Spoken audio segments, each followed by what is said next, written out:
Ah, tu sais ce que j'aime? Ce genre de questions qui paraissent complètement anodines, mais qu'on peut développer à loisir. Aujourd'hui donc un problème existentiel qui nous a tous au moins une fois traversé l'esprit, si on est suffisamment impliqué sportivement, j'entends.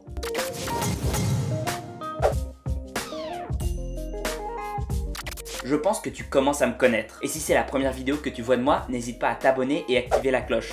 Bon ok, je vais arrêter de faire le forceur. N'hésite pas à le faire si jamais la vidéo te plaît. Bon bref, la base c'est de définir tes objectifs en toute situation. En effet, chaque période du jour sera plus ou moins propice à certaines activités bien précises, car le système endocrinien n'est pas toujours en service de la même façon. Je rappelle pour le fond de la salle, le système endocrinien c'est tes hormones. Par exemple, le matin, la production de testostérone ainsi que la concentration sera accrue. Un plus haut taux de testo pourra t'aider à produire plus de force et une meilleure concentration à maîtriser ta technique pour éviter de te blesser. Il pourrait être intéressant par exemple de caler une séance force ou explosivité, voire de sparring en arts martiaux. Avec la niaque et la colère que t'apporte la testo, tu pourrais potentiellement cogner plus dur, tout en sachant que le matin au réveil, les disques intervertébraux sont plus vulnérables de par l'accumulation d'eau provoquée par la position allongée durant toute la nuit. Fais gaffe donc à te laisser au moins une bonne heure avant d'attaquer l'entraînement. Aussi à faire un bon échauffement car la température du corps est naturellement plus froide, ce qui se traduit en une plus grande rigidité qui peut t'amener plus facilement à des blessures. L'après-midi, certaines sources parlent de sensibilité à la douleur décroissante,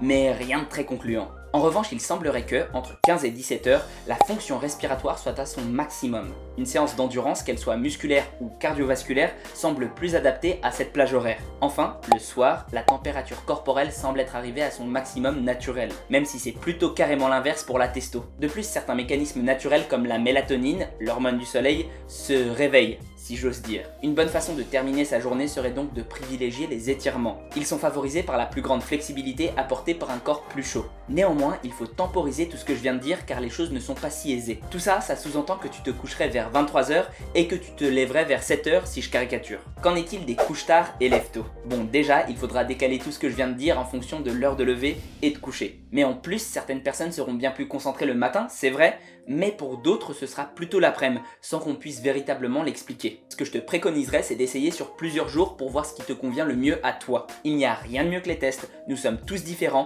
et il ne faut surtout pas l'oublier dans un domaine qui joue autant sur les performances. Et puis c'est bien joli mais ça ne prend pas en compte d'autres aspects plus pratiques. Déjà on parlait de testo, mais certains événements psychologiques ou même des aliments peuvent considérablement booster la testostérone et donc fausser ce timing naturel. Rien que le café peut y contribuer. Et ce n'est qu'une hormone parmi tant d'autres. Nous ne sommes pas des machines qui se calent sur un rythme et n'en dévient jamais. Sans compter que, petit aparté, mais ce que je trouve comme étude concerne principalement les hommes. Bon, je rappelle tout de même que les deux sexes ne sont pas si différents, bien heureusement. Mais fort malheureusement, bien souvent, on ne procède que par extrapolation en ce qui concerne les demoiselles dans le monde du sport. Ça expliquerait peut-être aussi en partie l'écart de performance énorme entre les hommes et les femmes.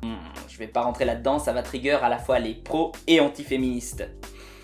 Oups. Bref, ainsi les femmes possèdent un rythme hormonal qui est plus influencé par le cycle menstruel que circadien. Circadien voulant dire de la journée, bien évidemment. Donc peut-être que la plage horaire optimale dépendra aussi de la période du mois. Parlons aussi du timing des repas qui me semble essentiel. Moi je m'entraîne 98% du temps à jeun le matin et je prends ensuite mon repas pour refaire le stock de nutriments. Mais certains ne pourraient pas s'entraîner le ventre vide. D'ailleurs moi-même je triche, je prends des BCAA avant d'aller à l'entraînement, sans pour autant plonger dans l'excès inverse. Si tu viens de te manger un gros repas à 15 h et que tu veux absolument te faire ta séance d'endurance parce que c'est le meilleur timing, fais gaffe à la galette que tu vas poser. Enfin, dans ce rayon-là, il y a aussi la vie qui se passe à côté. Si t'as pas de temps à consacrer à ta famille et tes amis juste parce que c'est l'heure de l'entraînement, fais gaffe à tes fesses, ou tu risques de passer à côté de précieux moments. Par exemple, s'entraîner tôt le matin permet de ne plus avoir ce poids sur les épaules et donc de vivre ta vie tranquille après derrière. J'aimerais conclure avec une info intéressante tout de même. Je n'ai pas pu retrouver l'étude, donc c'est à prendre avec des pincettes.